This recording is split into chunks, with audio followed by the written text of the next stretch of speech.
Assalamualaikum. Welcome back to my channel. For those of you who are just joining in, welcome. We are on episode number 9 on Healing the Heart series. So we're back with a very important topic. We're talking about uninvolved, emotionally neglectful parents. And so these parents are parents who do not provide structure, they do not provide boundaries, they let the kids do whatever they want to do. And they also do not provide any emotional connection, emotional support. They don't pay attention to the child. So these parents may be providing basic needs, so shelter, food, clothing, education, but emotionally they're not present in the home at all. And this again is not to say that these parents are bad, but they're probably going through their own issues, their own trauma, and so they're not capable of providing that support. So we're not here to say that, if you have this kind of parent, that they're bad or they're evil, but they're humans too, and they're also going through their own problems. But at the same time, it doesn't mean we don't validate your feelings as a child going through those problems and dealing with that kind of parent. And so as a kid, these kids grow up, they feel very lonely, they feel like they're not important, they feel like nobody loves them. They have no one to turn to, basically emotionally, no one to talk to in the home. And as kids, the number one support that you do have is your parents. So it's not your friends at school.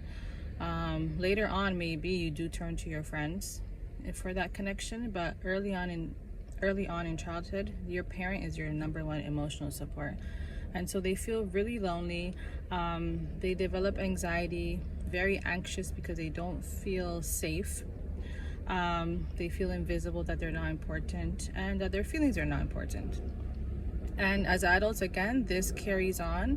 You carry this throughout your life unless you do get some kind of support or intervention. So as an adult, what does that look like?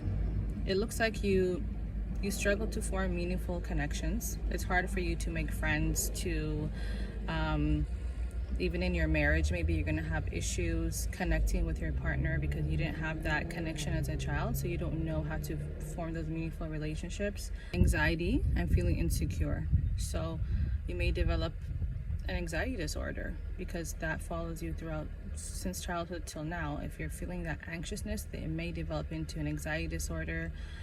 Maybe you might develop panic attacks or other mental health problems. And so it's a very important thing that we need to address. You feel like you're not important, your self-worth, you have low self-esteem, low self-confidence. It's hard for you to assert yourself. So this will affect you maybe in school or in the workplace with your coworkers, and just not be able to stand up for yourself because you feel like you're not important. As an adult, what can you do about it? So number one, you can go to therapy. You can find counseling to deal with your anxiety issues. I know this is like something very difficult to do, especially if you're looking for a counselor or therapist that understands your culture or your religion, your background. And so I think a lot of us, including me, like when I was going through my anxiety issues, I went maybe like 10 years without any professional support. So just kind of trying to manage it on my own until my symptoms got even worse. So not addressing your anxiety issues, your mental health issues, eventually it'll get worse and lead to other issues that can manifest physically. And so you may develop other sicknesses and illnesses if you don't address the anxiety. So very important to get therapy, to find help. And so that's something that I'm also trying to work on with my business, with this organization, as to provide more access or help people find more opportunities for culturally relevant support that will help them, and somewhere you can feel comfortable.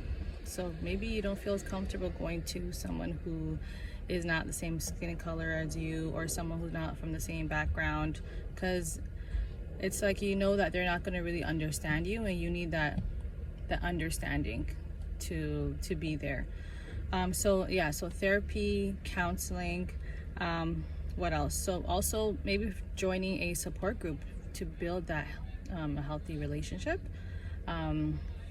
So having that support group, having friends, having a village, having a network is very important. And because you didn't learn the skills to do that as a kid and you were very lonely, maybe joining a support group can help. So finding a group that provides help for women or people from your culture, people who are going through the same thing as you, that's very crucial.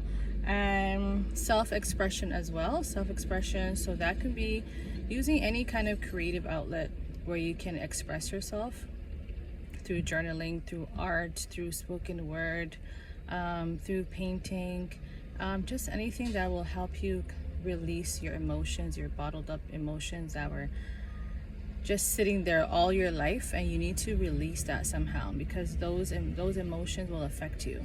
They will sit there and they don't go away. They're there and they're affecting you from within. Even though you may feel like you suppressed them and you've forgotten about them and all that is in the past, it's not. It's still there, and you need a way to release it and to process those emotions.